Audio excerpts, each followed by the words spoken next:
Hi there, my name is Gina and welcome back to my channel, Knits in Color, where I am trying to connect more with the knitting community, especially those of us who love all things colorful.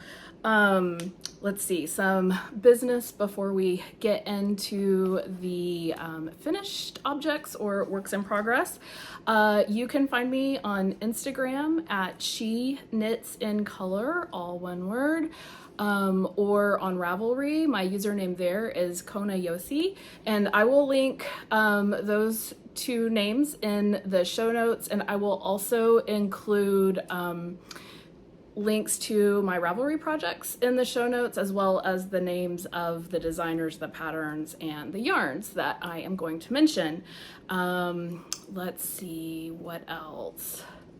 It seemed like there was something else I was going to say about that. There will be minimal editing on this, so I am so sorry if you enjoy lots of fancy editing. I did figure out how to do a couple of things, so I will try to pop up pictures of the designs, the patterns that I'm going to mention, but other than that, don't have high expectations for editing. Okay, so let's go ahead and jump in. It is August the 13th when I am recording this. Who knows when I will get it uploaded. My internet out here is very spotty. And let's see, today I have two finished objects to show you. One of those is the one I'm wearing, as well as a work in progress. I have several works in progress, but one of those works in progress is a yarn tragedy, which we will get into, and I would love your advice on what you think I should do with this particular item. But before we get there, I'll talk to you about what I am wearing. So this is tee number 1 by My Favorite Things Knitwear. Move my chair so you can see a little bit.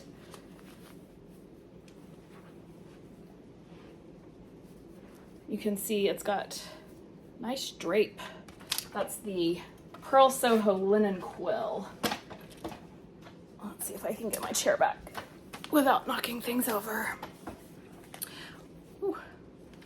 Okay, so this is tee number 1 by My Favorite Things Knitwear. I made the size 4, which is the 44.5 inch bust circumference.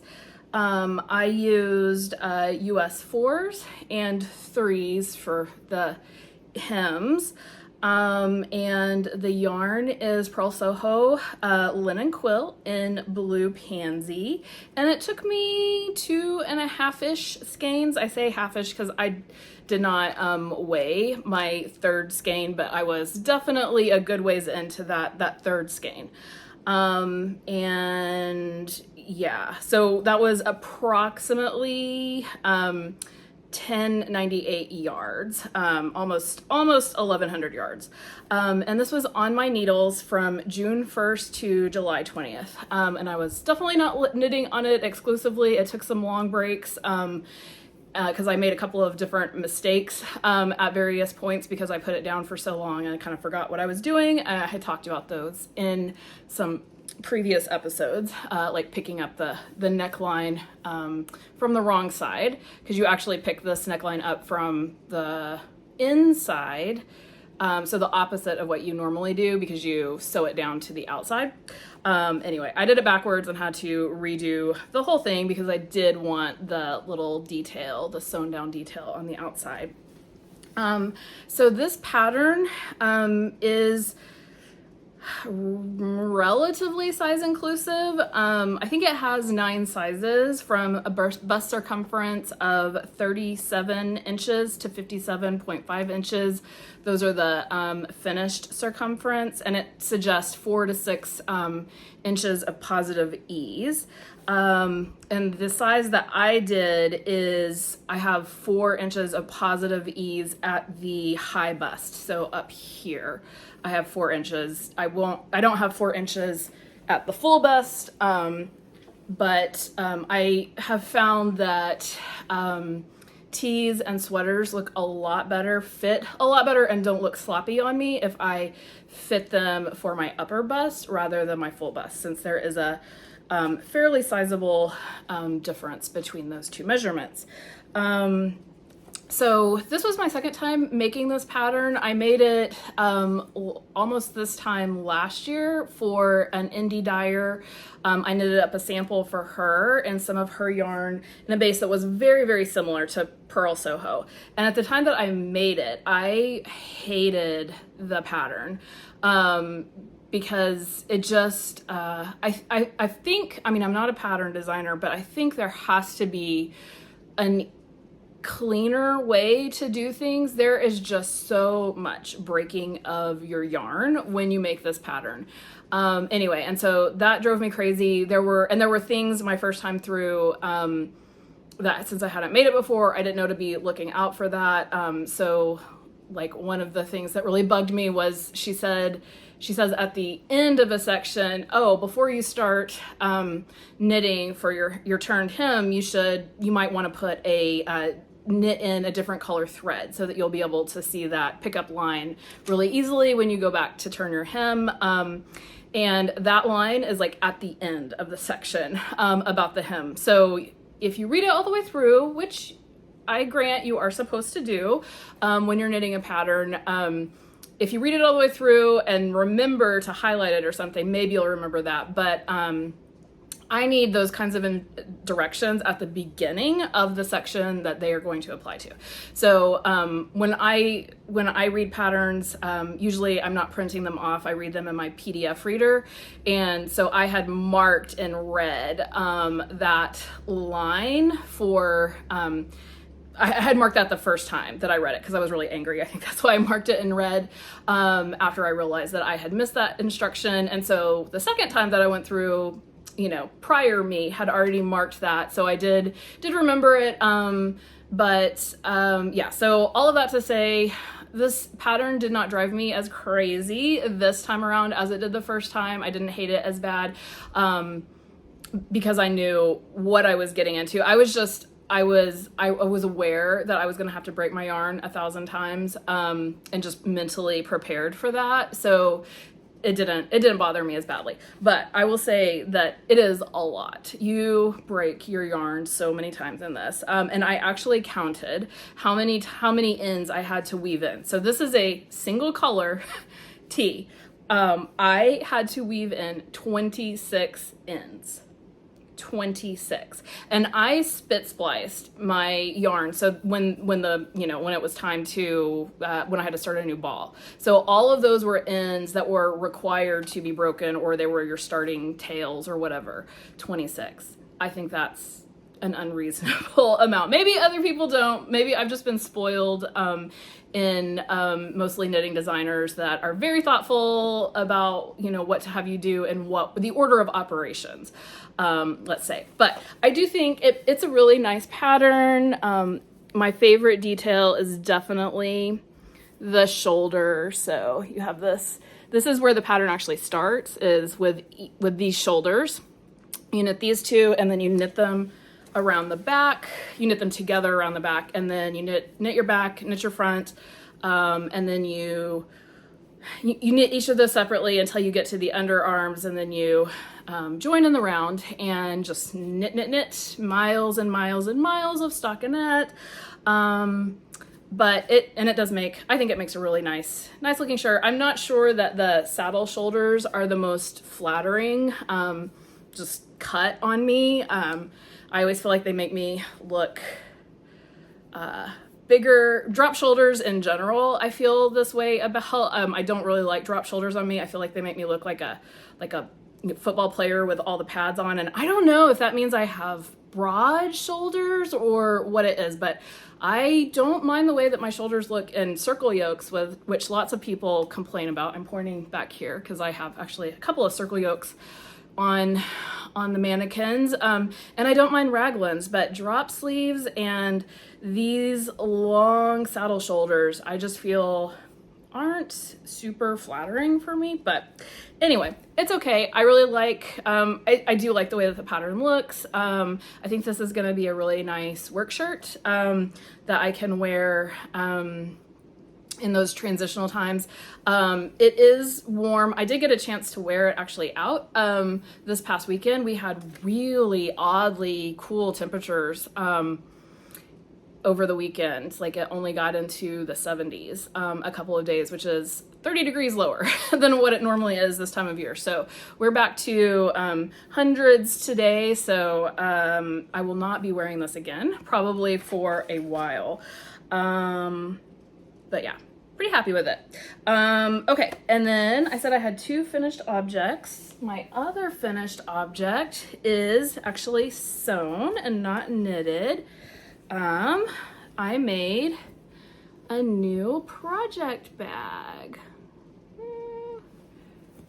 So it's, again, this one is very much inspired by Stephanie at Edible Thoughts Makes, who makes lots of cute project bags. She must just have a whole closet full of her project bags, but it is really fun to have a project bag that looks cute, because I have lots of projects that sit around in Ziploc bags as well. So it is nice to have one that is in a cute and functional bag. And I started, I like to add these tops, drawstring tops, so that you don't lose, you don't lose your bag space by putting in the drawstring on the bag itself.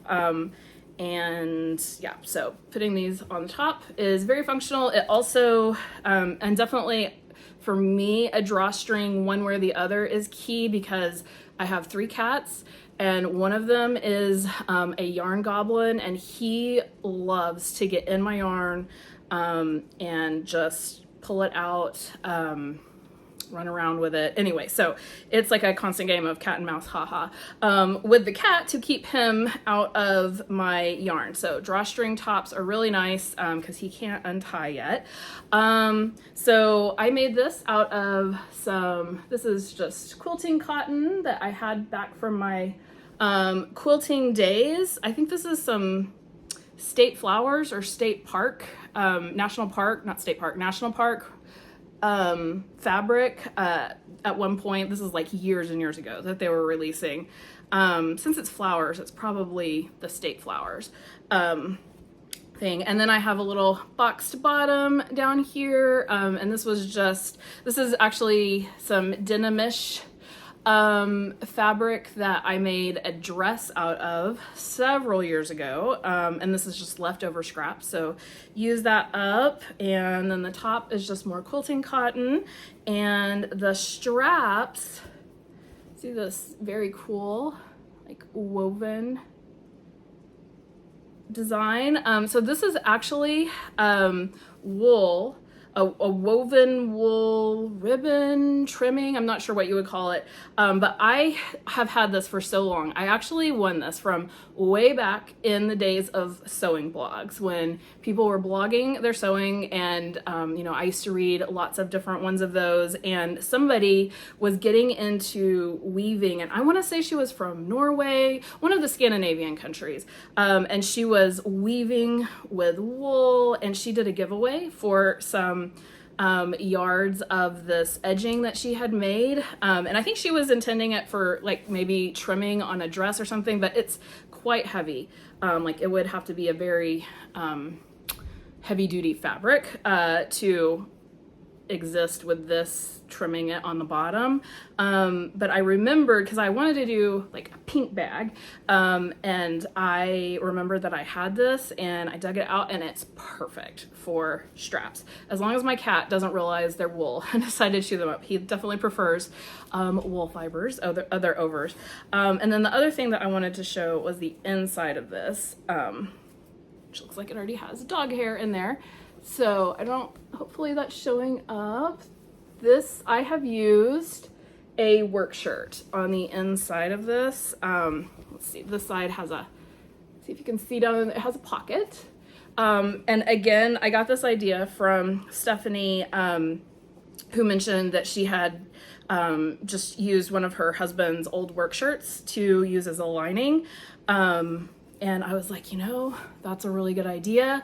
My dad passed away several years ago now, and my mom cleaned out his closet at some point, and at that time I guess I was doing more sewing, and so she brought me some of his work shirts thinking that I might sew with them, because I used to like to deconstruct like thrifted shirts and like remake them into like shirts for my boys. So I think that's what she thought that I would probably use those for, if anything, and I did not ever get around to that. And now my boys are way too big to make reclaimed shirts from other shirts. So yeah, it was actually in a bag that I was going to send to donate, although this particular shirt had a stain on it, so I wasn't sure if they would even want it. And I was like, you know what, that's pink. It was my dad looked like he had the very similar coloring to me, and pink was one of those colors that looked really good on him, even though he was a man. And so he was wearing pink before it was even on trend to do that. I mean, he was never on trend, but he wore pink for a lot of years. So this is one of his pink work shirts, and so I think it's really special.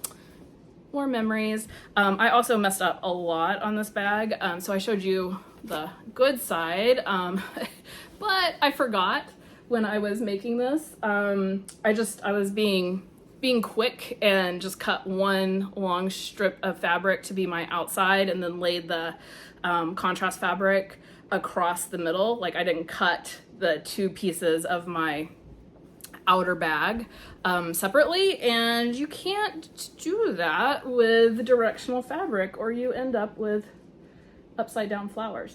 But the print is so busy, I'm not even sure anyone would notice it unless they were inspecting it very closely. And then also you can see my contrast did not line up correctly. And one final mistake, you don't just have to worry about twisting things when you are knitting, but this handle I also just didn't line up correctly, and it's twisted, but it is 100% functional as is, even with all of its little warts. All right, so those are my only two finished objects. I will, let's see, now turn to the tragedy, which is my 3-season cardigan. This is no fault of the pattern. 3 Seasons cardigan is a pattern by Wool & Pine Design. It was my complimentary pattern I got from them for testing the stowaway, which there is a knit along going on for. Check that out if you like kangaroo pockets and color work. It's a super cute sweater. But this is my 3-season cardigan. Can you see the problem? Yeah, look at that. You can see exactly where I started a new ball of yarn. So yeah, I had almost, like, this is almost where it needs to be to start adding on the hem. I actually, when I finally noticed this was I went into the bathroom and was like holding it up in the mirror to check to see how long it was on me. And that's when I saw it. Oh, it's so bad. Let's see how bad it shows from this side. I don't know. I think it's worse on the right side. Yeah, my yarn is just not the same. There is a huge difference in, I think, like, I'm sitting here looking at it, I think it's the color of the speckles. Like, it's the intensity, the darkness, because I was like, does it just have more speckling or is it darker? I think it's more. I mean, I think it's darker. I mean, it's hard to tell because the speckling up here is lighter, but yeah, it's just so much darker down there. So this is Knit Picks Comfy Colormist in worsted, and Yeah, I'm not 100% sure what to do with this. It has been sitting in timeout since I noticed this because I'm so mad. What I probably need to do, and you guys tell me if you have a better solution than this. I mean, what the surefire way to fix this would be rip completely back and alternate skeins, which maybe I should have known that that's what I should have done in the first place, but honestly, I had no clue. I expected this is not tonal yarn, this is not variegated yarn, this is machine made, manufactured. It's all from the same dye lot. I did check my tags just to make sure. I knew I bought it all at the same time, but I checked my tags, all the same dye lot. So it didn't even occur to me that I needed to alternate skeins. But I mean, I think that's the safest bet, but I'm really mad and I don't want to do that. I just don't want to knit all this over again. I enjoy the way cables look. I don't enjoy the process of cabling. Now I will say you can do all of this without a cable needle. They're all relatively small crosses. But it's just still, oh my goodness, you have to stare. I have to stare at my chart, anytime I'm working on this. So I don't want to redo it. It was hours and hours of work. So I don't know. That's option one, is just to rip back completely. I was thinking, I mean, somebody had suggested over dyeing it, which I don't know, like maybe that would work. Maybe like a really dark color. I mean, that wasn't what I had envisioned for this, but if it would save me having to redo it. It is cotton, so I think I'd have to use like RIT type dye or something, and I've never done that. I don't know, so if anybody has any tips about that, like that is one possibility. And then I was thinking, if I'm gonna intersperse it, so it's gonna have some dark and some light in it, then I guess I wouldn't have to rip all the way back, but I could rip most of the way back, so save myself a little bit of reknitting, and then alternate from up there. Like, I don't know, I don't necessarily, I guess if I didn't care about it being absolutely the same all the way through, I wouldn't have to rip all the way back, just most of the way. I don't know. I'm really frustrated. If anybody has any ideas, please let me know. At the moment, this is just sitting, and it may just sit until I forget about how mad I am and I can like rip it out without crying.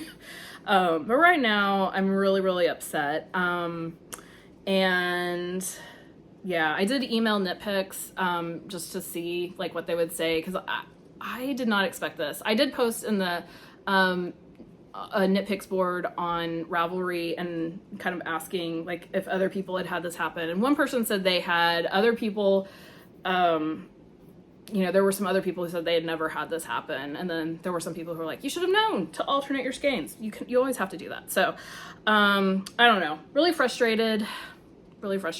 And also this is really dumb because I was using this yarn specifically to get it out of my stash, because I've had it in stash since 2017.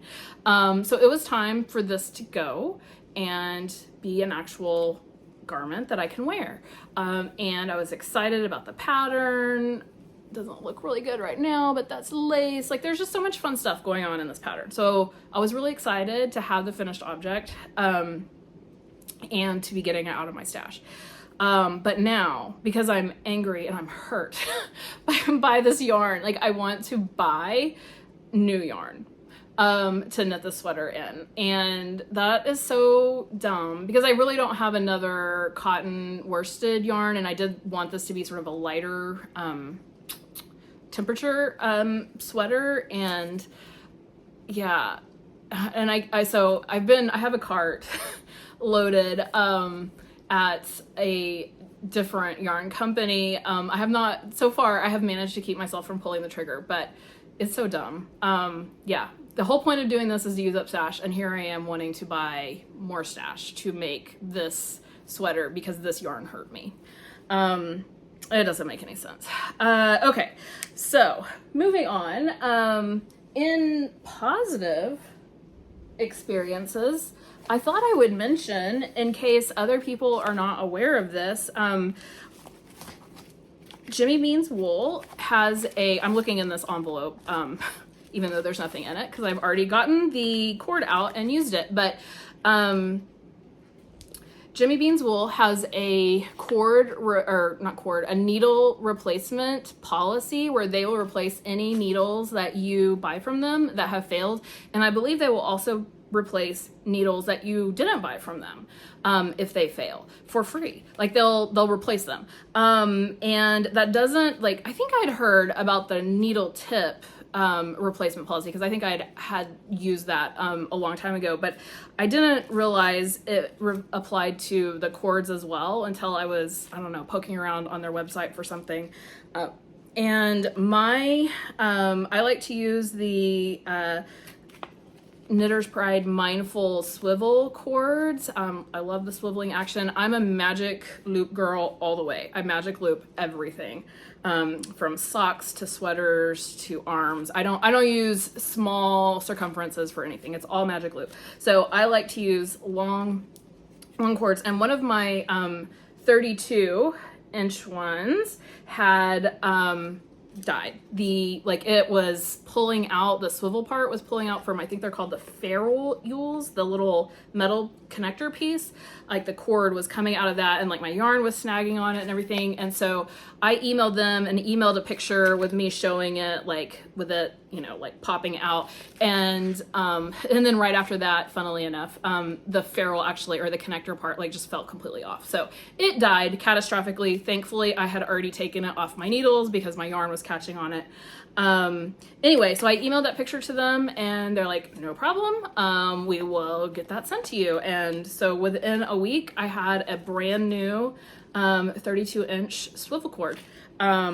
So that is super nice, and that is why I buy all of my needles from Jimmy Bean's Wool. They are just so good. Love that replacement, and I have another swivel cord that I fear is about to meet the same end, so I will probably have to use them again before too long. Okay, on to other finished objects that did not hurt me this week. First up, we have the Why Not Tea. Let's see, I'm trying to find where my needles are on this so I can make it look better for you. There we go. Hold that a little tighter. So my Why Not Tea has finally made it to sleeve separation. Yay! Let's see if I can move this closer so you can see.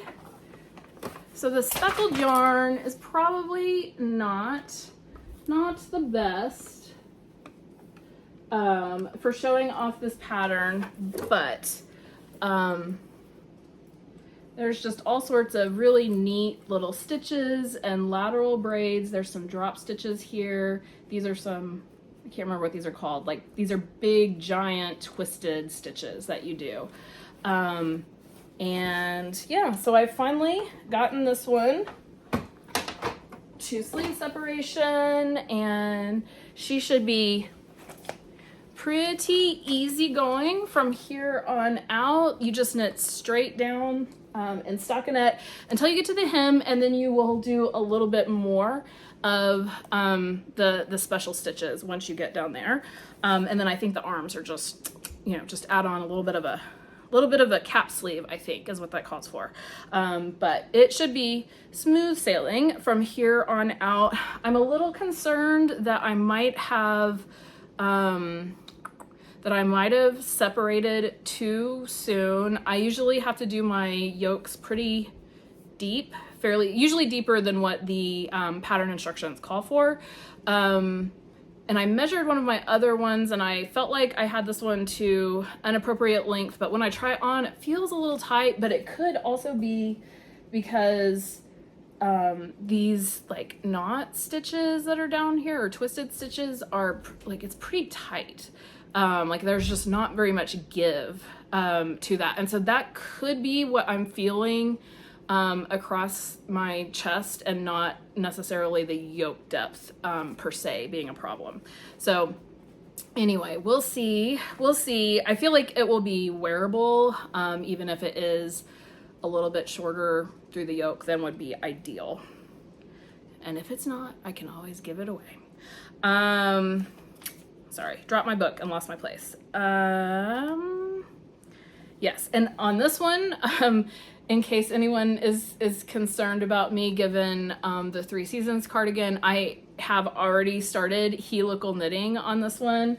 So helical knitting is just where you're knitting in a spiral with 2 or more you can do it with colors to create like a nice jogless stripe, but I'm just doing it with the same color to prevent any pooling or flashing, which is like where the colors start stacking up on top of each other, because I definitely don't want that. I want just a nice sort of smooth speckle throughout. So hopefully that goes well and the helical knitting prevents any problems.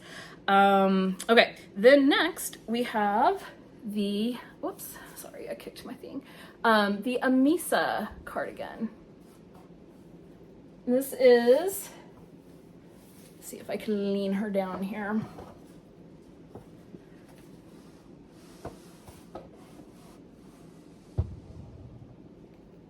Since last time, I have gotten this is not sewed down yet, but I've gotten my folded neckline, and I have finished the color work and split for my sleeves there, and am just now solidly into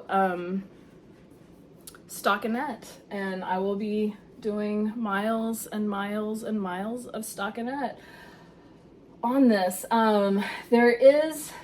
This pattern has short rows in the back for like neck shaping, short rows that you do before you start the color work. Let's see if I can turn her around here. I don't know if you can tell, but that there's way more space between the color work starting and the collar on the back than there is in the front. That is the short row shaping, and I definitely wanted that because I don't like it when sweaters come really high up in the front. I don't like a lot of fabric around my neck. And yeah, so I did those. There is more short row shaping at somewhere in the mid back or lower back. I'm gonna skip that because I don't have a problem. I need short rows in the front. I don't need short rows in the back. My back is always lower than my front is if there are not short rows in the front because of my bust situation. So I will be skipping those so as not to make that worse. I have already started doing a little bit of waist shaping, so I'm planning to do like 3 repeats of waist shaping and then go back out, just to give it a little bit less ease through the middle section and coming off my bust where I really don't need it. But yeah, so I'm looking forward to working on this one for the rest of the fall. I mean, it probably won't take me all fall, but I think the due date for this test is in November. So I have a lot of time, and I will probably work on it a lot at football games. My son is in the marching band, and so we will be going to lots of football games to watch him, and this will be perfect for knitting on there where I don't have to pay too much attention. Okay, and next up, I had mentioned last time that I have some little girls in my life that I knit things for. I have an adult stepdaughter who has now 3 little girls. One of them is new baby. And so I love to knit for them. And so I had mentioned that I was going to be making them something with some Snuggle Puff yarn from Knit Picks. So here we go. This is my first attempt. I used this is a mashup. I use the Strange Brew Aran Weight pattern. I'm doing the size 8. I don't remember if it's the 6/8 or the 8/10, this one. But in any case, I'm not really using it because I also, I was trying to decide what do I want, you know, what do I want to do? Because mom's aesthetic is, we joke that she has a sad beige baby aesthetic. That is what she likes. You know, she loves sad beige on Instagram to laugh at it, but yeah, that is, she enjoys that aesthetic. However, her daughters definitely enjoy your typical pink, purple brightness, and as do I. So I'm like, well, I'm gonna give the girls what they want and use these bright colors, but this pattern, I'll just bring it back so you can see again, is the Descent pattern from Andrea Rangel.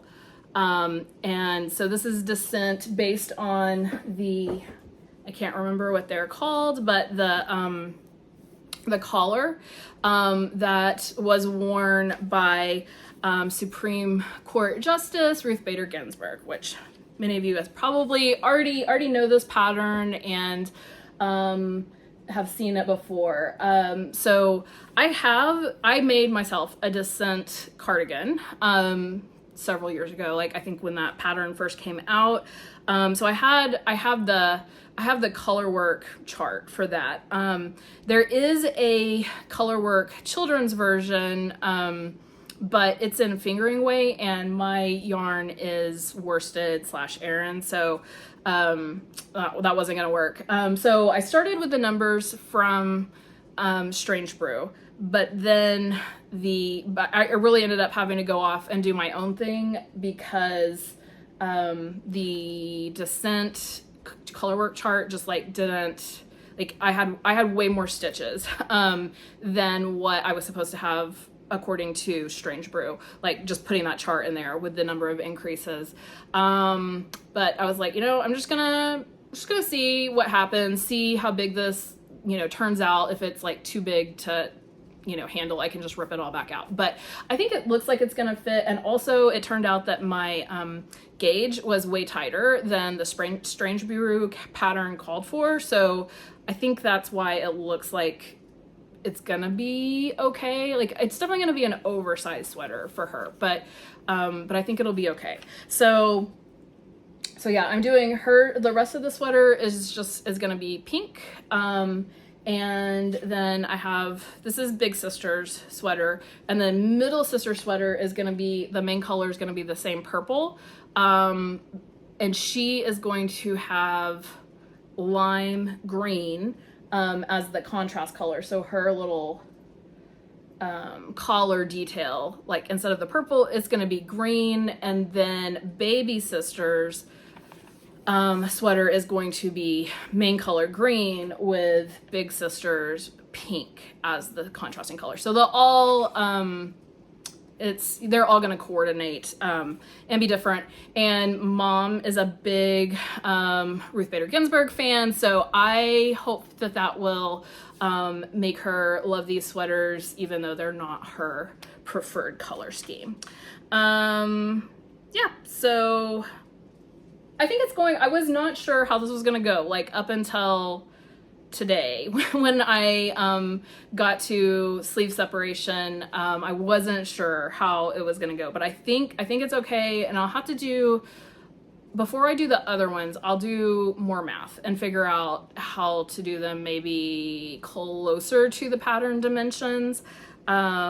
But yeah, I was thinking I might have to scrap all of that and just change it out for, I found a unicorn pattern that was in worsted weight that I thought they would like as well. But at this point, I think I'm gonna be able to stick with my Descent idea. So excited about that. And then yesterday, unexpectedly, I decided to cast on for the Grinning Ghost. And this is very much a work in progress because, I don't know, does that show? There it is. This is how much yarn I have left. So I bought one ball of this. I made a special trip to Joann's just to get this yarn because this is Lion Brand DIY Glo. So it glows in the dark. And I checked it yesterday in the closet and it was glowing slightly. It is not a bright glow, but it is glowing. So I think it is as advertised. And I thought, I don't know, I thought I read the pattern specifications and that the yardage, which was like 71 yards, for this ball would be enough, but clearly it is not because I'm only maybe halfway up the head. I just did you put little purl stitches in for where the eyes are going to be on this.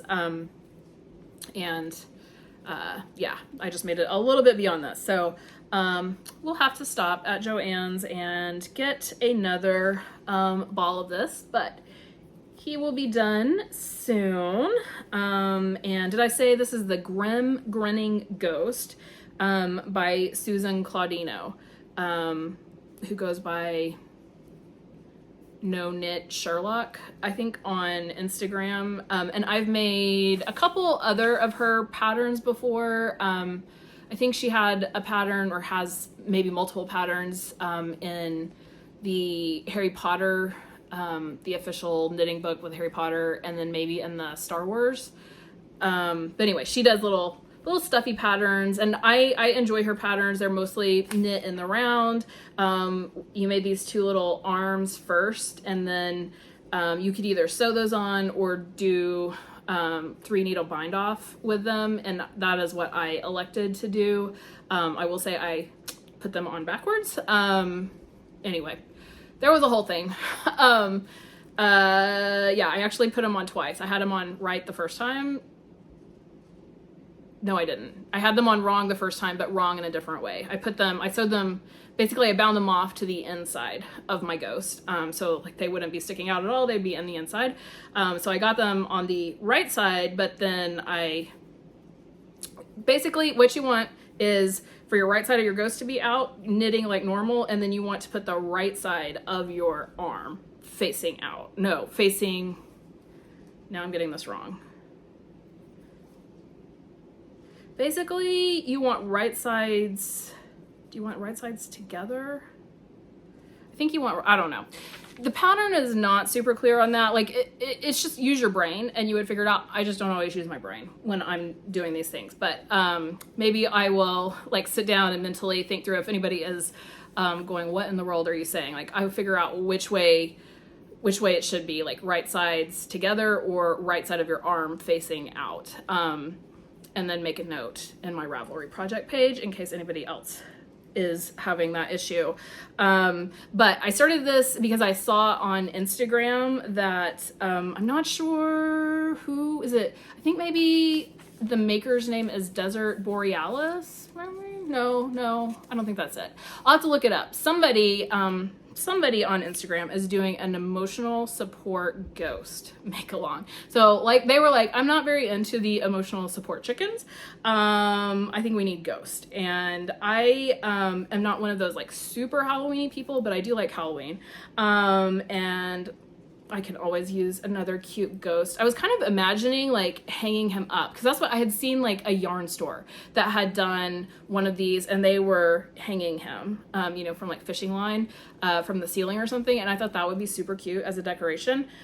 I did not know he was going to be this big. So I guess I should have got the fingering weight of this glow in the dark yarn instead of worsted. But yeah, so I'm going to have kind of a larger ghost. I might make a smaller friend for him later. Yeah, so I think that's all of my current works in progress. I'm thinking about dragging out, I have several lingering whips that have been sitting for a very long time, like 6 months or more. So maybe I'll get those out and talk about them next time, and maybe I can get some oomph to get them finished. But that's it for now. So if you have any ideas for what I could do with my 3 Seasons cardi, with the unmatching yarn, let me know. Let me know, because I still do not know what I'm going to do there. Yeah, that's all, and I hope you stay well until next time.